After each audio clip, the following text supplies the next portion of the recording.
Not only is my family safe, but other families are going to be safe because he is off the streets. And with that, Michael Wright and his family can go back to living normal, safe lives. 3 days after little Owen was snatched by this person, Michael and his family are taking comfort in knowing police may have finally solved the case. They put a lot of man hours into this case. All the resources, pulled everything together. But here on the streets of Sprague, things are a bit more complicated.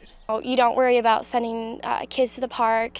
I've never had to worry about walking down the street. You better believe that folks like Sadie Clemenson are relieved at the news that police have arrested a suspect in this case. After all, this really is quintessential small-town America. Cases like this aren't supposed to happen here. You don't have the fears of the big city, so in such a small town, it was definitely a shocker. So yet again, mixed emotions. Of course there would be relief that a suspect has been arrested. No doubt about that.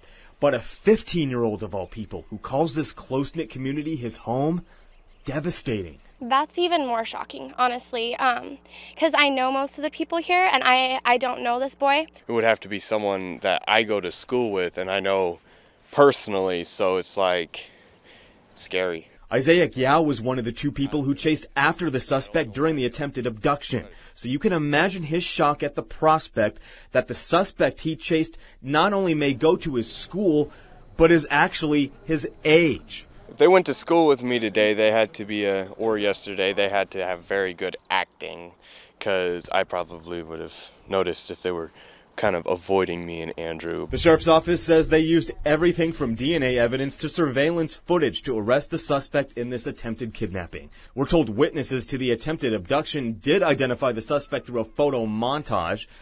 As for little Owen tonight, well, he's fine. That's the good news, but you better believe he's still a little bit spooked. He's still, kind of standoffish towards the male role at the moment, which is understandable.